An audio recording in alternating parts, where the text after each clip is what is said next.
الزهراء عليه الصلاة والسلام، وإلى مولانا الإمام الحسن المجتبى عليه الصلاة والسلام، وإلى مولانا الإمام حسين الشهيد بكربلاء، وإلى مولانا الإمام أبي زرع السجاد، وإلى إمام محمد الباقر، وإلى إمام جعفر الصادق، وإلى إمام موسى الكاظم، وإلى إمام أبي الله، وإلى إمام أحمد بن جواد، وإلى إمام الهادي النبي، وإلى إمام الحسن العسكري، وإلى مولانا صاحب العصر والزمان المهدي أجل الله فرجه الشرف، أنفعنا برماتهم وأسرارهم وأموالهم وعلومهم، نحدث وسورة الفاتحة وقبلها الصلوات على محمد وآل محمد. اللهم صل على محمد وآل محمد.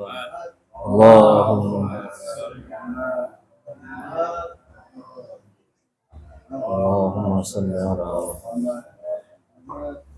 بسم الله الرحمن الرحيم. الحمد لله رب العالمين الرحمن الرحيم مالك يوم الدين، إياك نعبد وإياك نستعين اهدنا الصراط المستقيم صراط الذين أنعمت عليهم غير المغضوب عليهم. بسم الله الرحمن الرحيم. اللهم صل على محمد وآل محمد. اللهم إني أتوجه إليك بنبيك نبي الرحمة محمد صلى الله عليه وآله، يا أبا القاسم يا رسول الله، يا إمام الرحمة، يا سيدنا ومولانا، إنا توجهنا واستشفعنا وتوسلنا بك إلى الله، وقدمناك بين يدي حاجاتنا، يا عند الله اشفع لنا عند الله، يا وجيها عند الله اشفع لنا عند الله، يا وجيها عند الله اشفع لنا عند الله، يا مولانا يا أبا الحسن يا أمير المؤمنين، يا علي بن أبي طالب، يا حجة الله على خلقه، يا سيدنا ومولانا،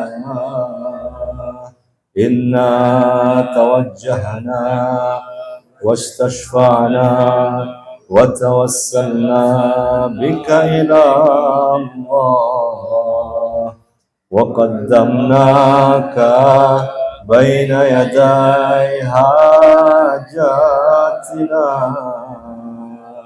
يا عند الله اشفع لنا عند الله، يا وجيها عند الله اشفع لنا عند الله، يا وجيها اشفع لنا عند الله يا سيدتنا ومولاتنا يا فاطمة الزهراء يا بنت محمد يا قرة عين الرسول يا سيدتنا ومولاتنا إنا توجهنا واستشفعنا وتوسلنا بك إلى الله وقدمناك بين يدي حاجاتنا يا وجيهة عند الله اشفعي لنا عند الله يا وجيهة عند الله اشفعي لنا عند الله يا وجيهة عند الله اشفعي لنا عند الله يا سيدنا ومولانا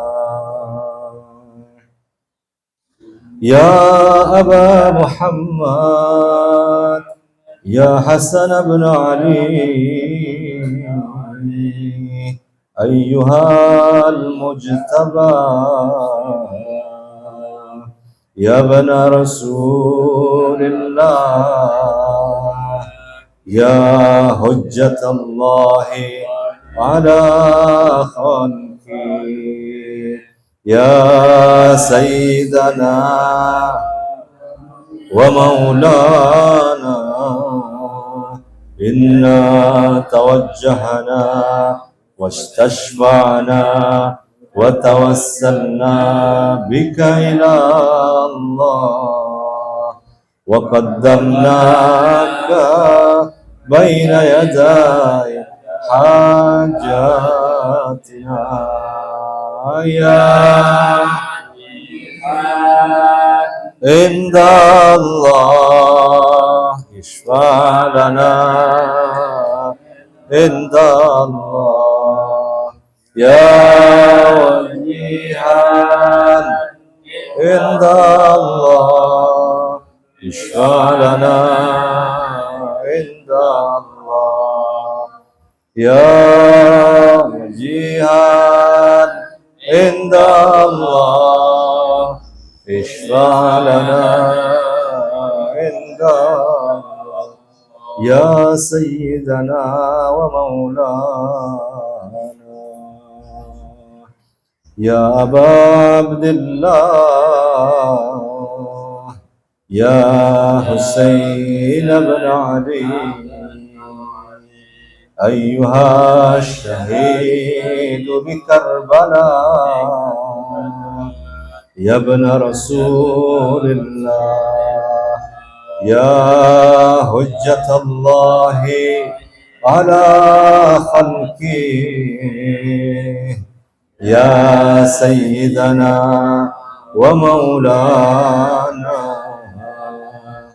إنا توجهنا واستشفعنا وتوسلنا بك إلى الله وقدمناك بين يدي حاجاتنا يا عند الله اشفع لنا عند الله يا وجيها عند الله اشفع لنا عند الله يا وجيها عند الله اشفع لنا عند يا سيدنا ومولانا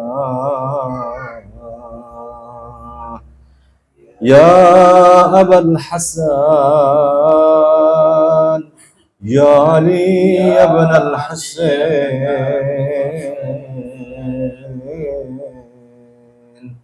يا زين العابدين يا ابن رسول الله يا حجة الله على خلقه يا سيدنا ومولانا إنا توجهنا واستشفعنا وتوسلنا بك إلى الله وقدمناك بين يدي حاجاتنا يا عند الله اشفع لنا عند الله يا مجيئا عند الله اشفع لنا عند الله يا وجيها عند الله اشفع لنا يا سيدنا ومولانا يا أبا جعفر يا محمد بن علي أيها الباقر يا ابن رسول الله يا حجة الله على خلقه يا سيدنا ومولانا إنا توجهنا واستشفعنا وتوسلنا بك إلى الله وقدمناك بين يدي حاجاتنا يا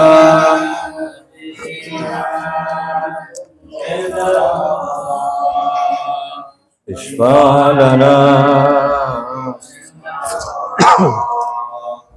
يا وجيها عند الله اشفع لنا عند الله يا اشفع لنا عند الله يا مولانا يا أبا عبد الله يا جعفر بن محمد أيها الصادق يا ابن رسول الله يا حجة الله على خلقه يا سيدنا ومولانا إنا توجهنا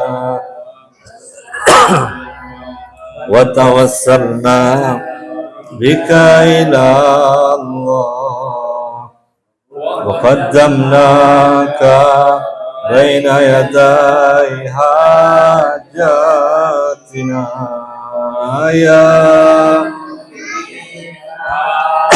عند الله اشفع لنا عند الله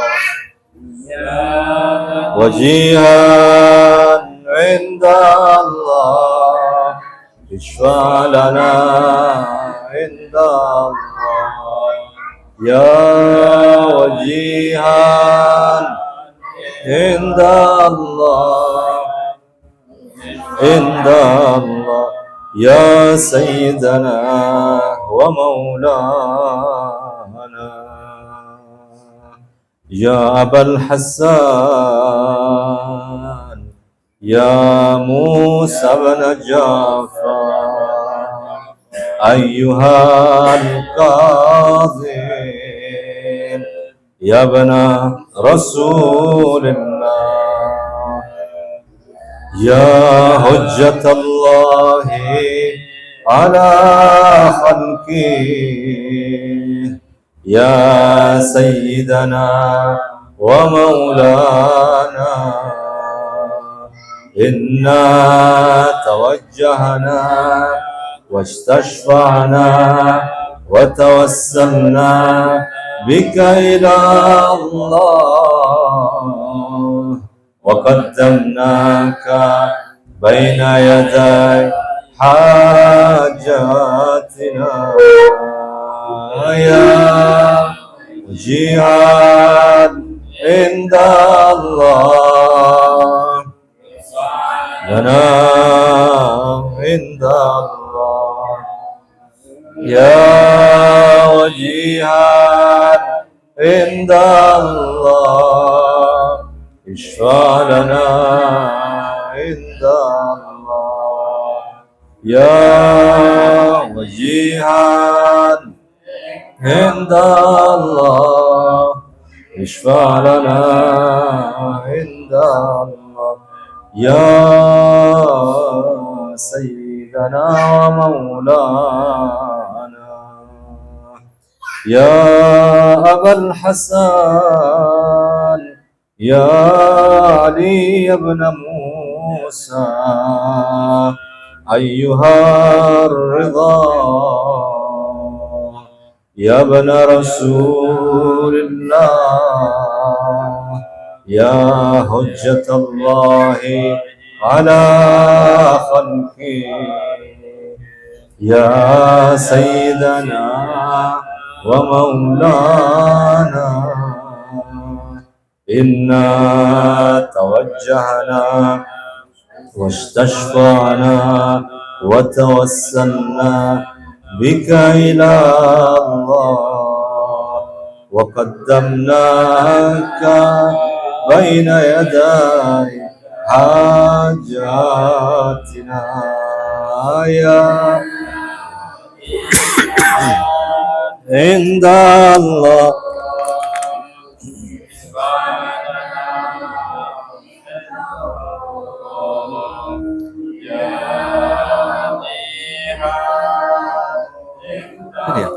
ini kan ya عند الله يا جهاد عند الله اشفع لنا عند الله يا سيدنا ومولانا يا أبا جعفر يا محمد بن علي أيها التقي الجواد يا ابن رسول الله يا حجة الله على خلقه يا سيدنا ومولانا إنا توجهنا واستشفعنا وتوسلنا بك إلى الله وقدمناك بين يدي حاجاتنا يا عند الله اشفع لنا عند الله يا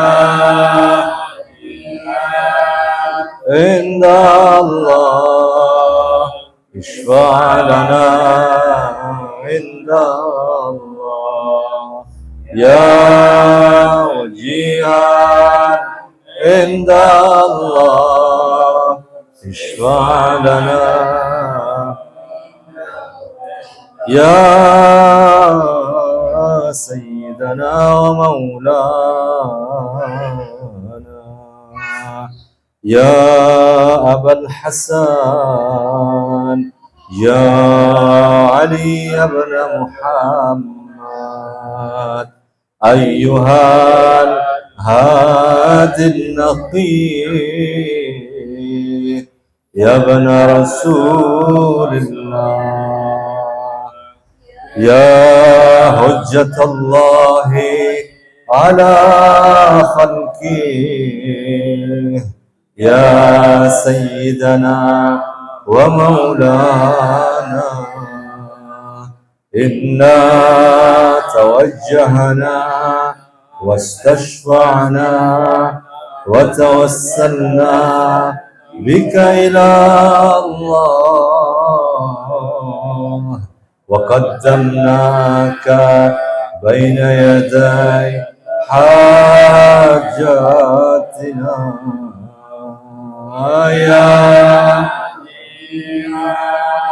عند الله اشفع لنا يا وجيها عند الله اشفع لنا عند الله يا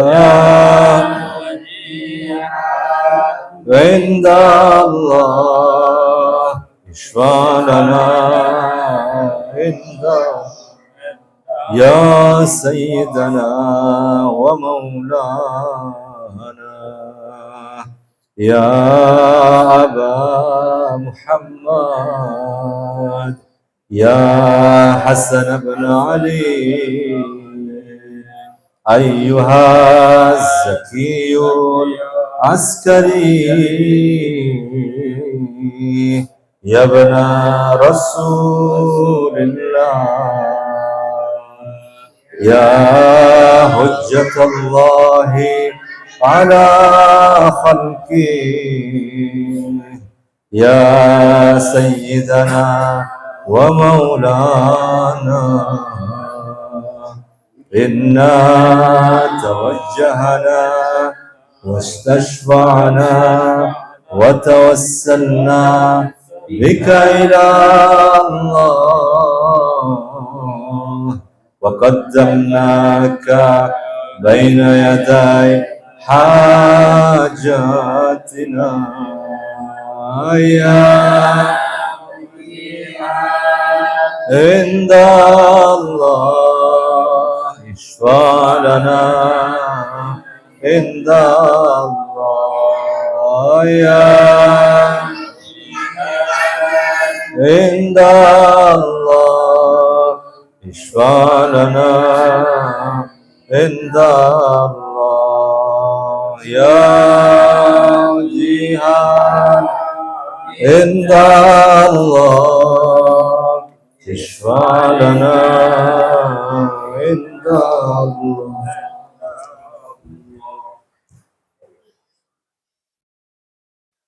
يا سيدنا ومولانا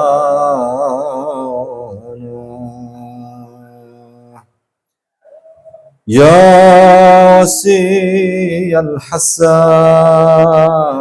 والخلفاء الحجة أيها القائم المنتظر المهدي يا ابن رسول الله يا حجة الله على خلقه يا سيدنا ومولانا إنا توجهنا واستشفعنا وتوسلنا بك إلى الله وقدمناك بين يدي حاجاتنا يا عند الله اشفع لنا عند الله يا وجيها عند الله اشفع لنا عند الله يا وجيها عند الله اشفع لنا عند الله. بسم الله الرحمن الرحيم. صلى على محمد وآل محمد. اللهم صل على محمد.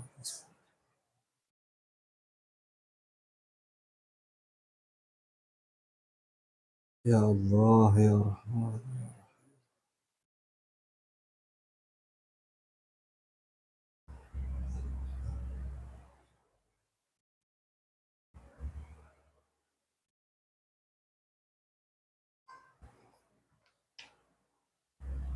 يا سادتي وموالي إني توجهت بكم أئمتي وعدتي ليوم فقري وحاجتي إلى الله وتوسلت بكم إلى الله واستشفعت بكم إلى الله فاشفعوا لي عند الله واستنقذوني من ذنوبي عند الله فإنكم وسيلتي إلى الله وبحبكم وبقربكم أرجو نجاة من الله فكونوا عند الله رجائي يا سادتي يا أولياء الله صلى الله عليهم أجمعين ولعن الله أعداء الله ظالميهم من الأولين والآخرين آمين يا رب العالمين. رحم الله من قرأ الفاتحة وقبلها الصلوات. صل على محمد وآل محمد. اللهم صل على محمد وآل محمد. اللهم صل على محمد وآل محمد. بسم الله الرحمن الرحيم. الحمد لله رب العالمين الرحمن الرحيم مالك يوم الدين إياك نعبد وإياك نستعين اهدنا الصراط المستقيم صراط الذين أنعمت عليهم غير المغضوب عليهم ولا الضالين. تقبل الله أمرنا وأمر المؤمنين والآخرين. الحمد لله رب العالمين.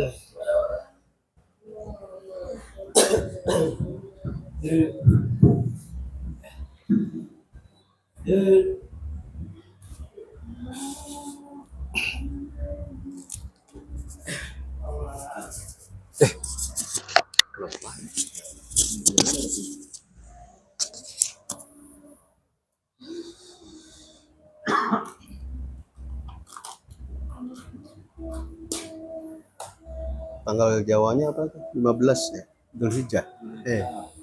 Tanggal 5 ya. Dzulhijjah ya. Nah, tanggal oke. itu ya.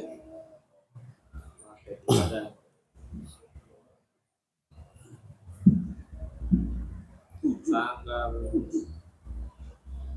7 iya. Bismillahirrahmanirrahim. Ikhwan wal akhwat, bapak-bapak dan ibu-ibu yang saya muliakan, assalamualaikum warahmatullahi wabarakatuh.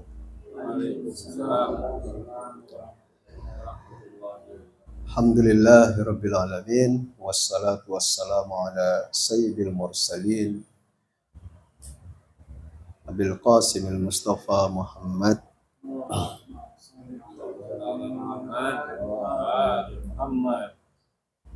wa ala alihi at-tayyibin at-tahirin wa ashabihi al-mayamin. Qala Allah Ta'ala fi kitabihil karim, a'udzu billahi minasyaitonir rajim. Hurrimat 'alaikumul maitatu wad-damu wa lahmul khinziri wa ma uhilla li ghairillahi wal munkhaniqatu wal mawqudatu wal mutaraddiyatu wan natihatu wa ma akala as-sab'u illa ma dhakkaitum wa ma dhubiha 'alan nusubi wa an tastaqsimu bil azlami dzalikum fisqun. Al-yawma ya'isal ladzina kafaru min dinikum fala takhshawhum wakhshawni. Al-yawma akmaltu lakum dinakum wa atmamtu 'alaikum ni'mati wa raditu lakumul islama dina. Faman itturra fi makhmasatin ghaira mutajanifin li ismin fa innallaha ghafurur rahim. Shadaqallahul aliyyul azim. Pada malam ini kita memperingati hari syahadah imam yang kelima, yaitu Imam Muhammad Al-Baqir alaihissalam. Imam pertama Imam Ali bin Abi Thalib, imam kedua Imam Hasan Al-Mujtaba, imam ketiga Imam Al-Husain Asy-Syahid, imam yang keempat Imam Ali Zainul Abidin As-Sajjad, dan imam yang kelima adalah Imam Muhammad Al-Baqir alaihimussalam. Nah, mengenai imamah beliau itu terdapat riwayat-riwayat yang menjadi nas bahwa pemimpin yang menggantikan sebagai khalifah Rasulullah Shallallahu Alaihi Wasallam adalah harus secara nas, bukan secara musyawarah atau yang bukan nas diserahkan urusan kepemimpinan ini kepada umat, bukan. Karena kita tahu kalau diserahkan kepada umat manusia, umat akan berselisih pendapat masing-masing. Yang kelompok ini setuju dengan fulan, yang kelompok itu setuju dengan fulan, bahkan ada yang idem, tidak A, tidak B, dan juga tidak milih, gitu ya. Tapi kalau sudah dinaskan oleh Allah melalui Rasulnya, ya di dalam Al-Quran itu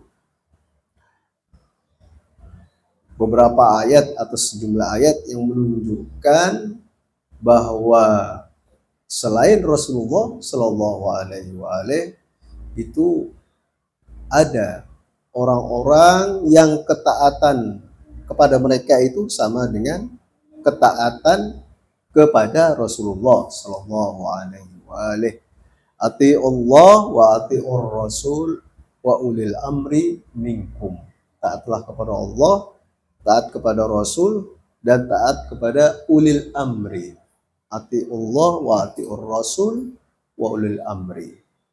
Itu wawunya itu dan semua. Taat kepada Allah, taatilah Rasulullah, dan ulil amri. Ya, ini yang memiliki atau yang mempunyai hak urusan atas agama dan atas umat. Dan semua para nabi itu membawa semua para nabi, semua para imam membawa dua perkara penting, yang perkara besar, ya, dan harga mati bagi mereka. Yang pertama adalah agama, yakni hidayah tasyri'iyah Allah. Hidayah tasyri'iyah itu berupa ajaran Tuhan, ajaran Allah Subhanahu wa taala. Manusia ya memiliki atau menerima dua macam hidayah. Selain manusia, alam semesta ini hanya satu hidayahnya, yaitu hidayah takwiniyah, yaitu petunjuk yang bersifat penciptaan, yang bersifat alamiah, tidak perlu diajarkan dan tidak ada pilihan. Itu namanya hidayah takwiniyah. Kita diciptakan, antum ikhwan sebagai orang laki nggak ada pilihan. Antum ikhwan ketika nggak makan lapar, dan ketika makan senang, kenyang. Ya. Terus juga ketika cahaya itu menyala terang, cahaya mati gelap. Itu takwiniyah semua. Dan takwiniyah ini tidak ada pilihan bagi kita, ya. Kita lahir dari kecil dan besar, nanti kemudian kembali kepada tanah. Itu nggak ada pilihan buat kita. Termasuk hidayah takwiniyah masalah perasaan. Ketika kita beda, sebelum nikah kita bujangan, nggak ada rasa sayang kepada anak kandung. Orang nggak ada orang anak kandungnya. Tetapi ketika lahir ada anak kandung, kita sayang kepada anak kita. Bahkan saking sayangnya kita lebih sayang kepadanya daripada diri kita. Ya kan? Nah, itu semuanya hidayah takwiniyah yang sifatnya alami, fitrah, fitri, ya, tidak ada pilihan, itu takdir, tidak ada pilihan, dan kita tidak bisa lepas dari itu. Nah, manusia ada tambahan lagi, yaitu hidayah tasyri'iyah, yaitu hidayah berupa undang-undang yang berupa ajaran. Kita disuruh sholat, kita disuruh puasa, kita disuruh menikah, kita disuruh mendidik anak. Itu semuanya adalah hidayah tasyri'iyah. Kalau kita tidak mendidik anak itu dosa. Kalau kita mendidik anak dengan cara yang menyimpang itu dosa. Dan seterusnya, itu pilihan semuanya. Ya. Pilihan, kita punya pilihan. Kita diperintah patuh, itu pilihan kita. Tidak patuh, ya pilihan kita. Ini yang membedakan antara kita dengan yang bukan manusia. Manusia bebas berkehendak. Manusia berpikir bebas berkehendak, ya. Itu karena itu hidayah tasyri'iyah turun kepada manusia. Kemudian di sini juga membahas tadi di dalam surat Al-Maidah ayat 3 itu yang artinya diharamkan bagimu memakan bangkai, darah, daging babi, dan daging hewan yang disembelih bukan atas nama Allah, hewan yang tercekik, masih dicekik, yang dipukul, yang jatuh, yang ditanduk, yang diterkam, binatang buas, ya, kecuali yang sempat kamu sembelih. Maaf. Jadi seperti kita misalnya ingin membunuh hewan dengan hewan yang sembelihan. Lalu kita cekik ayam misalnya, sebelum mati kita sembelih. Nah, itu boleh memakannya. Tetapi kalau mati duluan, sudah jadi bangkai. Karena dia mati, kita bunuh, kita matikan tanpa pertama, walaupun dengan bismillah. Kita nyembelih ayam, maksudnya kita cekik dengan bismillah, itu juga walaupun dengan nama Allah ya nggak sah secara syar'i. Nah, begitu juga kalau kita sembelih dengan pisau dengan cara yang benar fikih, tapi tanpa bismillah juga tidak halal jadinya jadi bangkai. Dengan cara sembelihan, cara fikih, cara syar'i, dan juga dengan basmalah, dengan menyebut dengan zikir, ya, dengan bismillah Allahu akbar misalnya. Jadi itu yang menjadikan hewan itu jadi halal untuk dimakan.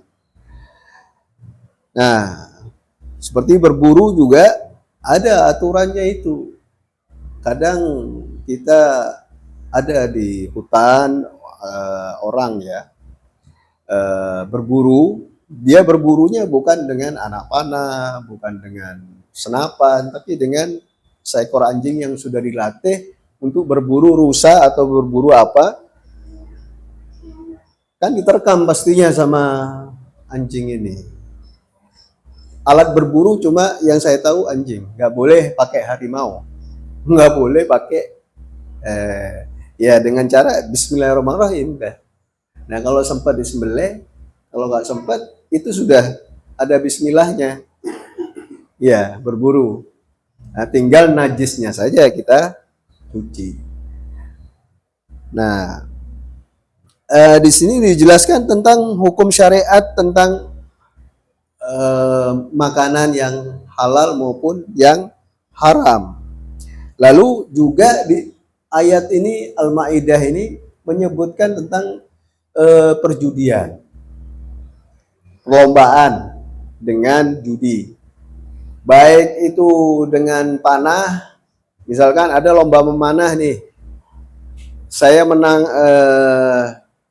taruhan, hasil taruhan ya, entah taruhan bola, entah taruhan pacu kuda, entah taruhan trek-trekan motor atau mobil, entah taruhan apa yang namanya taruhan, di situ dianggap perjudian itu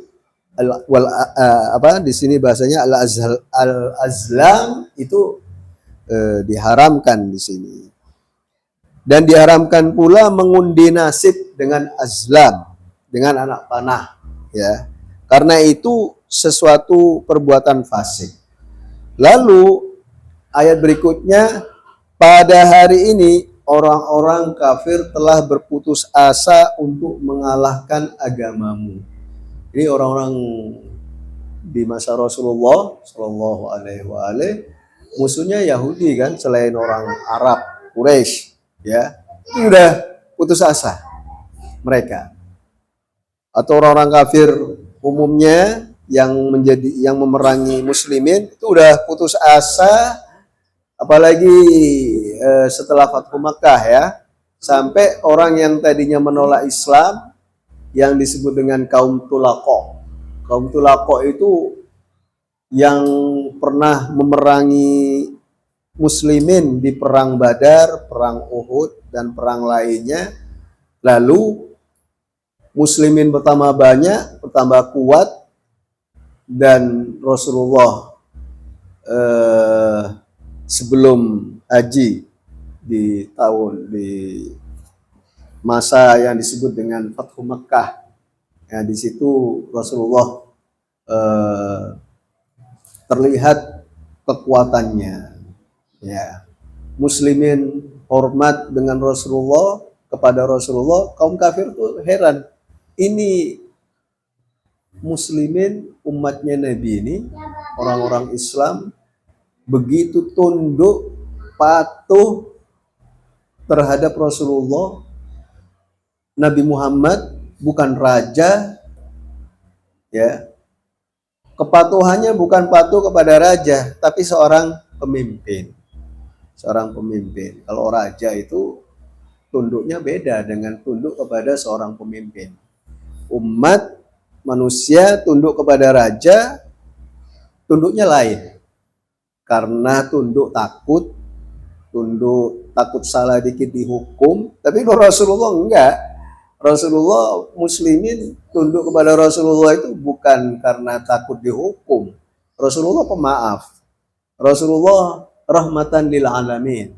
Di kesempatan yang lalu jelaskan maksud dari rahmatan lil alamin itu salah satunya adalah bahwa katanya Rasulullah rahmatan lil alamin.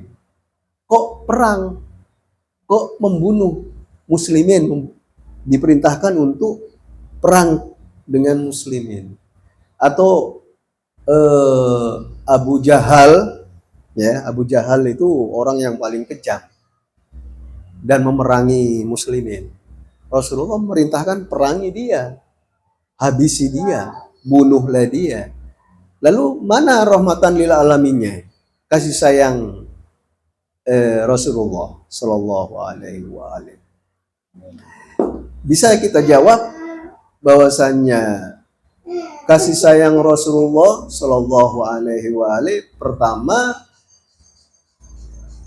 kalau Abu Jahal tidak dibunuh, maka dosanya akan bertambah, semakin dia akan kesengsaraannya di akhirat bertambah, dan di dunia dia kezalimannya bertambah, banyak korban di tangannya. Supaya nggak bertambah kesengsaraannya di dunia maupun di akhirat, dan kezalimannya tidak bertambah, dipotong, dihabisi. Ini harus dihentikan orang ini, ya. Nah, itu kasih sayangnya, dihentikan, di stop. Dia nggak ada kemungkinan untuk tobat, sadar, nggak ada kemungkinan untuk masuk Islam, udah habisin sudah. Kemudian yang kedua, alasan untuk membalas Abu Jahal itu yang kedua adalah Rasulullah kan menegakkan hukum, menegakkan ajaran, ya. Kalau orang itu sudah berbuat zalim dan membunuh orang, membunuh muslim, ya, lalu tidak dituntut darahnya, sementara hukum harus ditegakkan. Ada kisos di situ, harus dijalankan. Kalau nggak dibalas, mana hukum itu ditegakkan. Jangan cuma hukum itu berlaku kepada orang lemah saja, tetapi orang penguasa pun, orang yang dia berbuat semaunya karena punya kekuasaan, karena punya uang, karena dan seterusnya, punya kekuatan, terus dia melanggar, melampaui batas, nggak dihukum? Enggak, harus dihukum. Ya, itu yang kedua. artinya memberlakukan hukum. Ya. Yang ketiga, menegakkan keadilan. Ya, banyak. Nah, jadi banyak alasan ya kenapa muslimin itu harus berperang. Dan kebanyakan berperang karena difa.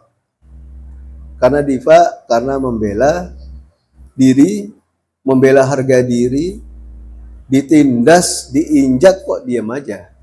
Nah, ini ajaran Islam, jangan berbuat zalim dan juga jangan dizalimi. Berbuat zalim dosa, dizalimi kalau diam juga dosa. Harus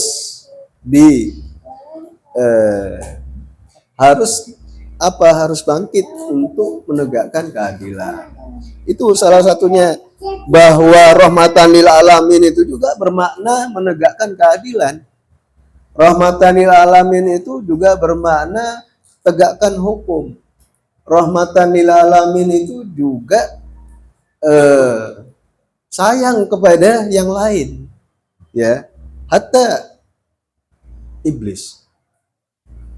Kenapa? Jadi makhluk Allah Subhanahu wa taala.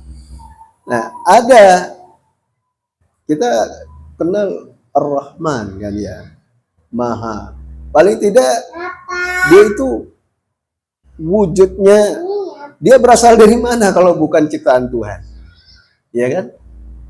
Ya, tapi yang namanya kita tahu semua, ada Rahman, ada Rahim. Ya kan? Rahman yang tidak ada batasnya kasih sayangnya. Kalau Rahim ada batasnya, ada pilihannya, ada kasih sayang yang khusus untuk orang yang taat kepada Allah dan Rasulnya. Nah, kembali kepada ulil amri ini. Di sini disebutkan di ayat ini, al-yauma akmaltu lakum wa atmamtu alaikum ni'mati. Itu maksudnya apa? Ada beberapa penafsiran ya. Penafsirannya adalah kalau mengikuti ayat-ayat sebelumnya berbicara tentang bangkai, haram dimakan. Berbicara tentang mengadu nasib, mengundi nasib juga haram. Ya. Kemudian berbicara juga soal kaum kafir itu putus asa. Hubungannya dengan Yaumul Fath atau Fathu Makkah. Fathu Makkah, kaum Quraisy itu seperti Abu Sufyan, dia mau nggak mau harus masuk Islam. Ini muslimin udah berkuasa di Mekah, ya kan? Ya, dia harus masuk Islam untuk keamanan. Dan Rasulullah memaafkan.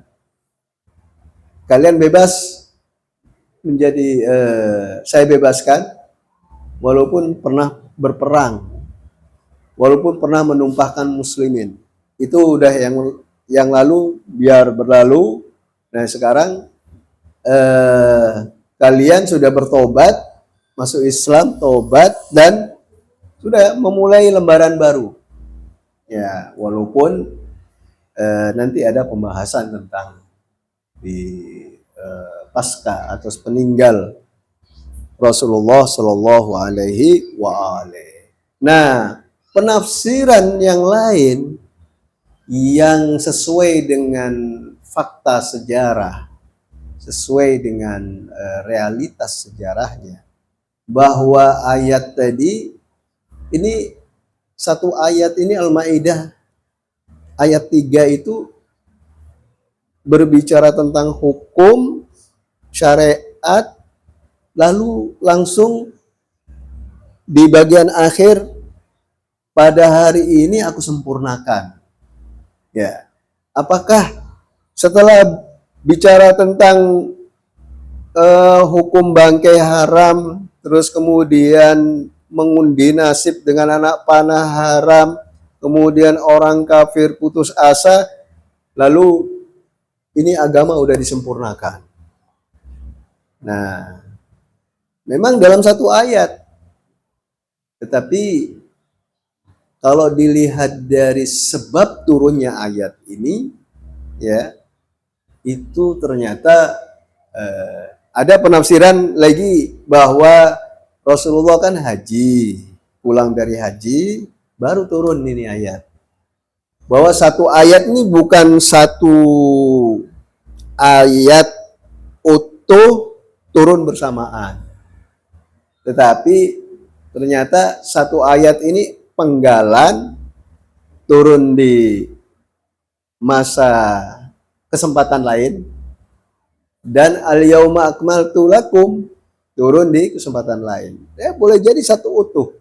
Tetapi yang jelas al-yauma akmaltu lakum dinakum itu berkenaan dengan Ghadir Khum. Ya, setelah Rasulullah pulang dari haji, kemudian menuju Madinah, belum sampai Madinah, sampai di Ghadir Khum itu turun ayat, ya, ya ayyuhar rasul, wahyu, ya, baligh ma unzila ilaika fa illam taf'al fama ballaghta risalatahu wallahu ya'simuka minan nas. Wahai Rasul, sampaikan apa yang telah turun kepadamu. Jika kamu tidak sampaikan ini itu maksudnya kepemimpinan setelah beliau. Artinya beliau ini memang dalam sejarah tidak lama kemudian, ya, 2 bulan atau lebih kemudian beliau wafat.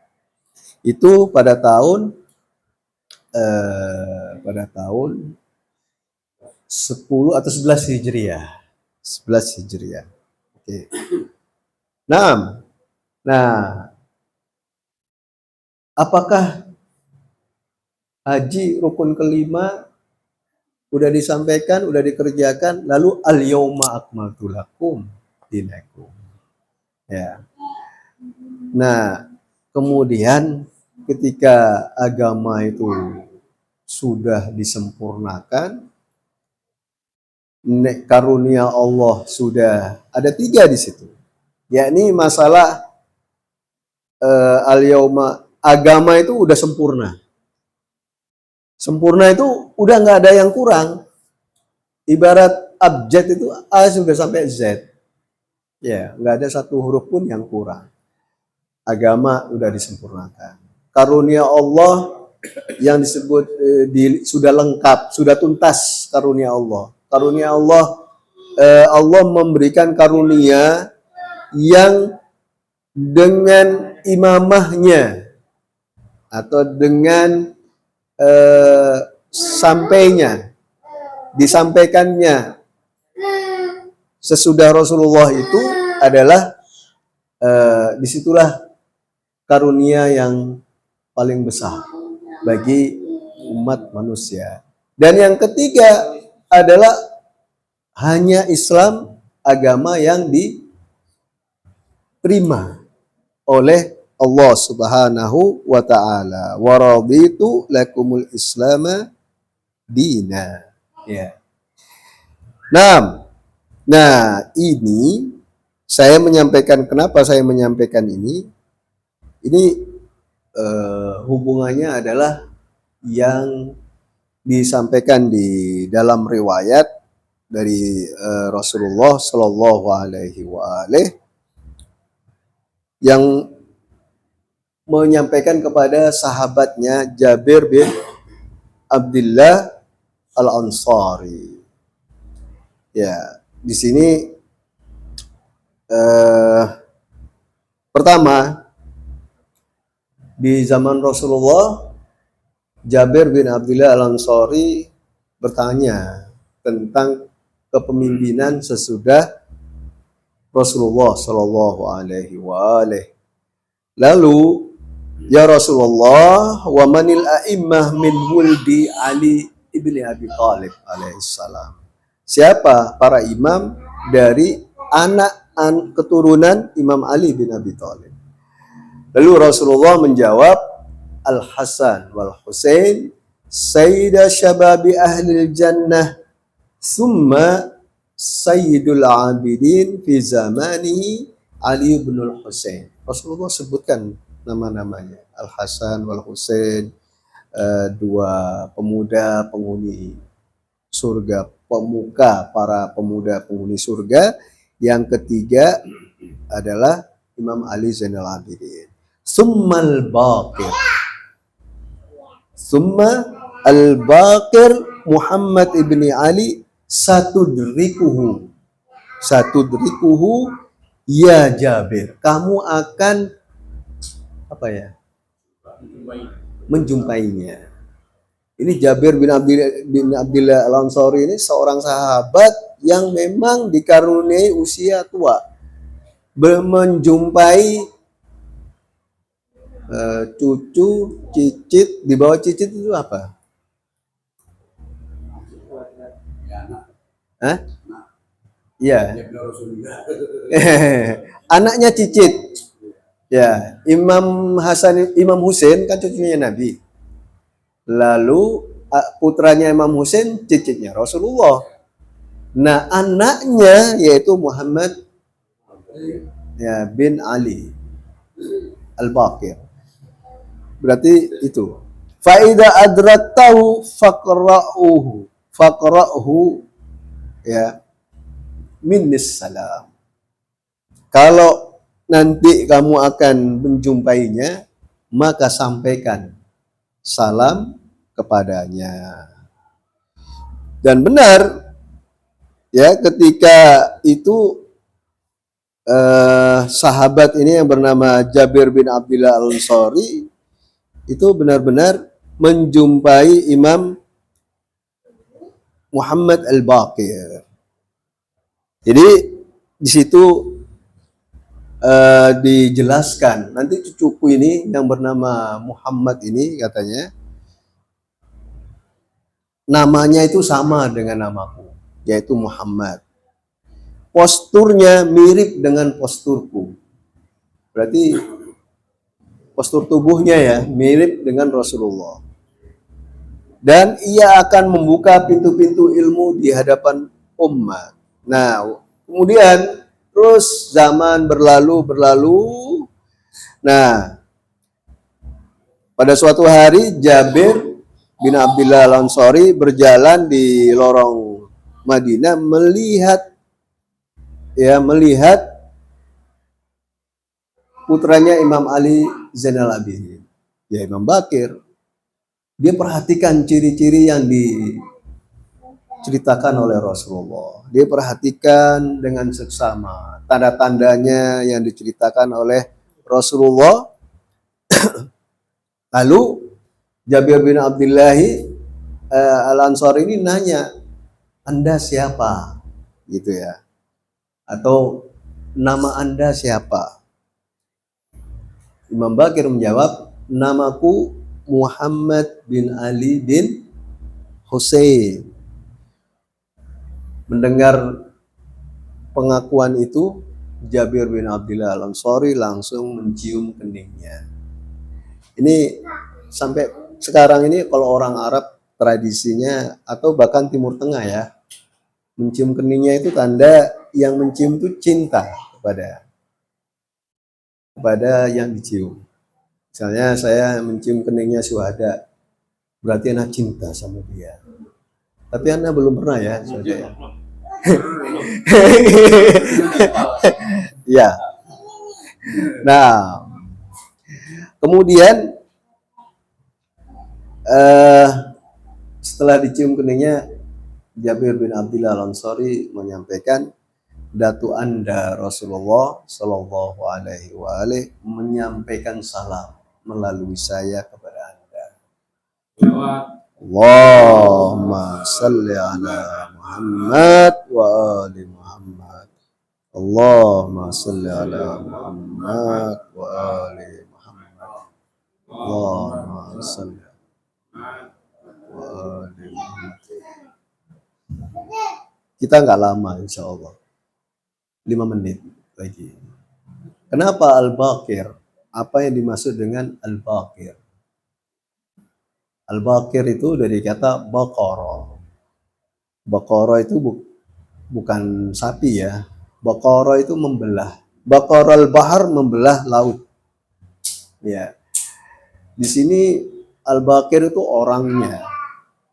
Kalau Baqirul Ulum yang membelah ilmu. Tapi bisa juga bermakna Al-Baqir itu yang sangat luas ilmunya. Ilmunya sangat luas. Ya.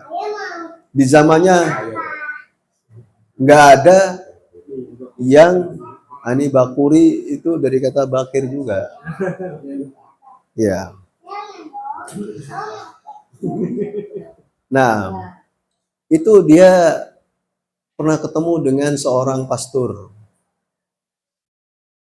Lalu seorang pastor ini nanya, apakah kamu orang Islam? Ya.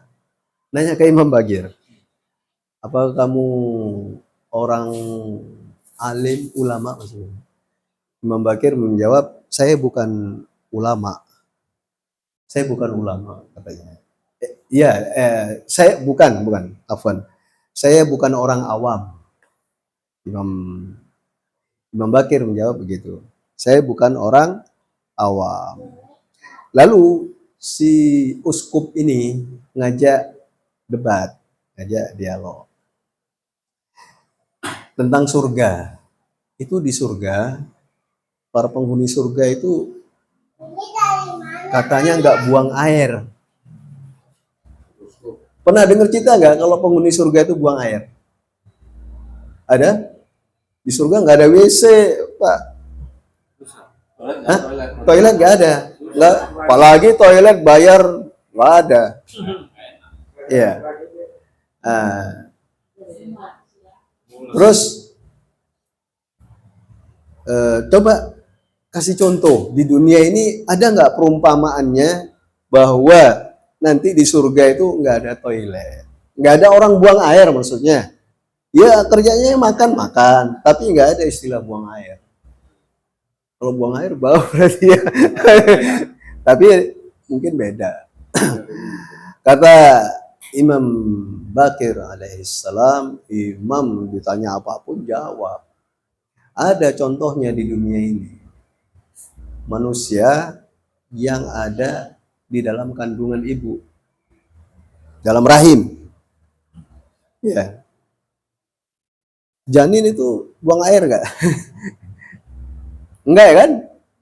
Ya. Jadi uskup itu langsung kaget dengan jawabannya. Ya. Terus tanya lagi, dalam surga itu makan ya nggak berkurang makanannya tuh, buah-buahan, mau duren mau apa, nggak tahu ada duren apa enggak ya di surga, ya Bu? Ada. Ya. Tapi nggak berkurang. Ya. Lagi-lagi uskup itu minta contoh, di dunia ini ada nggak contohnya? Kasih perumpamaan seperti itu. Imam Bakir alaihissalam langsung jawab, ya coba nyalakan lentera 100 biji katanya. 100 biji nyalakan.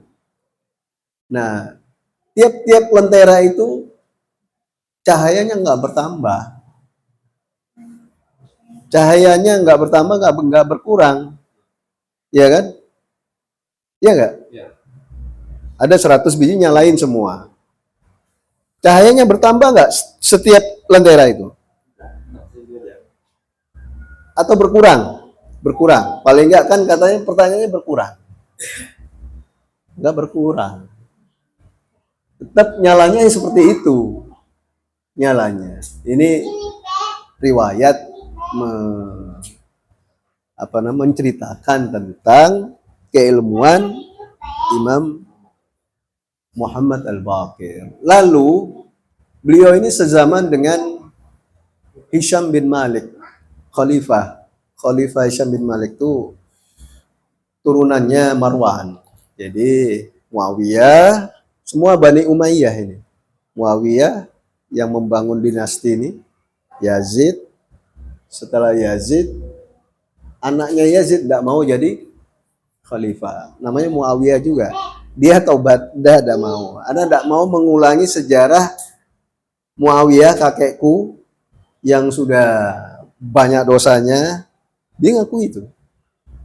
Dan ayahku yang sudah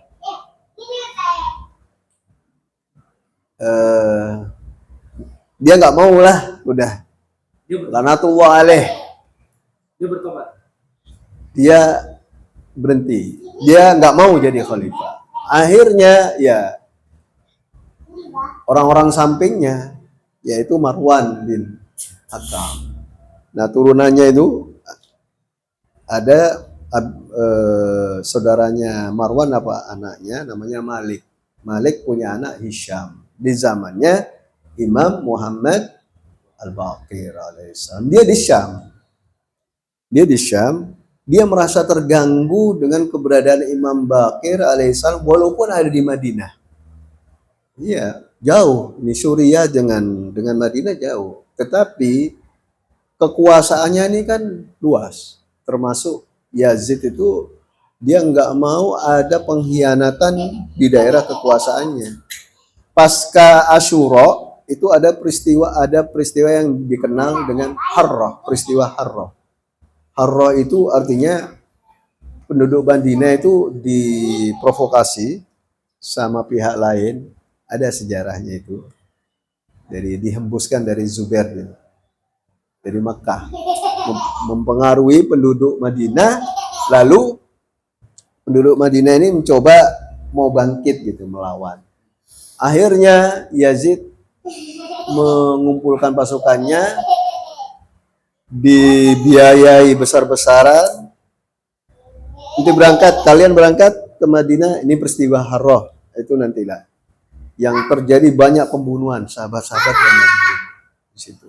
Itu peristiwa Harrah. Kembali kepada Imam Baqir alaihissalam, terganggu dengan keberadaan Imam Baqir. Imam Baqir ini lahir di Madinah, besar di Madinah, hidup di Madinah. Diundang ke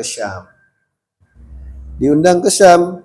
Hisham bin Malik ini sudah menyiapkan orang-orang yang hebat-hebat, termasuk pandai memanah. Lalu Imam Baqir ini sudah punya anak, Imam Ja'far As-Shadiq alaihissalam, udah umurnya udah lanjut, ya, udah bapak lah, mungkin kayak Pak Haji mungkin ya sudah nggak muda lagi. Lalu diadakan perlombaan.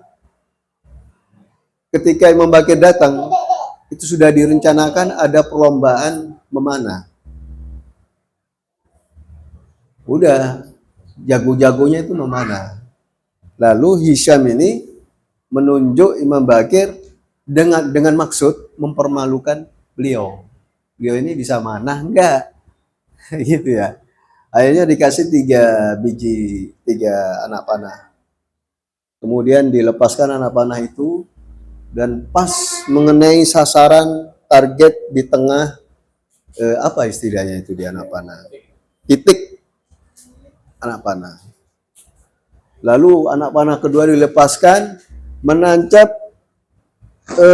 anak panah yang pertama jadi terbelah oleh anak panah kedua.